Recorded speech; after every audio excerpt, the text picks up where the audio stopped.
It's one thing to protest President Trump's travel ban on 7 Muslim-majority nations.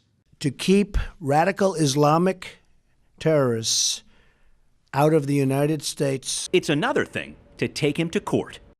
I'm filing a lawsuit today in federal court against President Trump, the Federal Department of Homeland Security, and high-ranking Trump administration officials. With those words, Washington State Attorney General Bob Ferguson has set off a new national and international debate. Is there a case to be made, beyond partisan disagreements, that our new president's hardline stance on immigration is against the law? At the end of the day, either you are abiding by the Constitution or you are not. A Ninth Circuit court has upheld Ferguson's case, supported by hundreds of businesses claiming economic harm, and, as of the airing of this story, 17 other states nationwide. Should I sign it? Despite the Trump administration's assertion that the travel ban is meant to stop a terrorist attack on the U.S., we have to act now to prevent that from happening tomorrow. The federal appeals court has sided with Ferguson, invalidating the president's executive order nationwide until the issue is legally settled. It's my responsibility as Attorney General to defend the rule of law, to uphold the Constitution on behalf of the people of this state. And if national security wasn't enough, our Attorney General is also taking on a matter of life and death. It is time for Washington State to abolish the death penalty.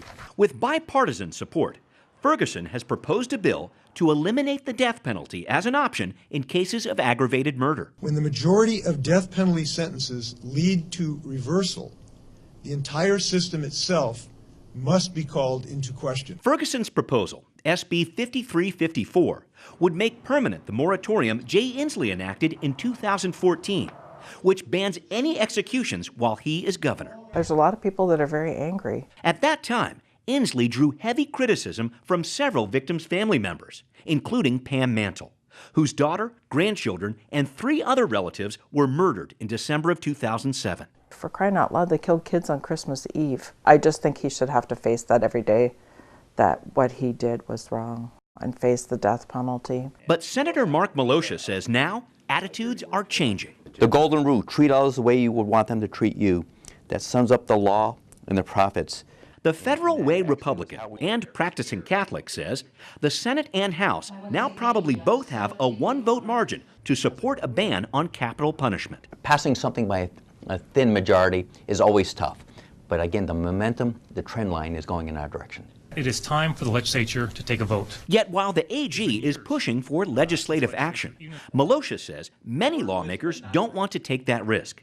And the decision to end the death penalty may end up going to a vote of the public. I'm open to either way that gets it. Both ways will have that public conversation that we need to have. But Bob Ferguson is not stopping there. Military-style weapons are designed for killing people. His proposed ban on assault weapons has died in Olympia. But his push for age limits in the purchase of such guns did get an initial hearing. Oh, and then there's Ferguson's work to help his clients, our state legislators, now in contempt of the state Supreme Court as they try to fully fund education, as required in the McCleary decision. Plus, there's the AG's proposal to raise the smoking age for tobacco in our state to 21.